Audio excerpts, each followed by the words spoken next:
Endilikda siz Toshkent davlat yuridik universitetiga imtihonlarsiz, test sinovlarisiz suhbat asosida o'qishga kirishingiz mumkin. Adliya vazirining 2021-yil 9-iyundagi byuroga binoan Toshkent davlat yuridik litsey bitiruvchilari Toshkent davlat yuridik universitetiga tavsiyanomaga ega bo'lgan holda suhbat tarzida o'qishga kirishlari mumkin.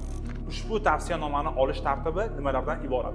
Birinchisi, siz umumiy o'zlashtirish 71% yuqori bo'lishi kerak. Ikkinchisi, IELTS eng kam 5.5 yoki chet tilidan B2 sertifikatga ega bo'lishingiz kerak. Va sizda o'sha Toshkent davlat yuridik universitetidan kelgan imtihon oluvchilardan, ya'ni suhbat tarzida imtihonni o'tishingiz kerak. Imtihon nimadan bo'ladi? Birinchisi huquqiy fanlardan, ikkinchisi dunyoqarashingiz, uchinchisi ijodkorlik qobiliyati, to'rtinchisi nutq madaniyati.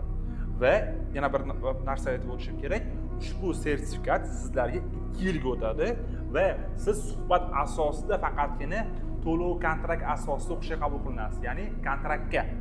Va bu o'qishga kiruvchilar umumiy kvotadan tashqari holatda kiritiladi. Agar sizga harbiy akademiyalar yoki oliygohlarda imtiyoz asosida o'qishga qabul qilinish haqida ma'lumotlar kerak bo'lsa, sahifamdagi videolarni ko'rib chiqing.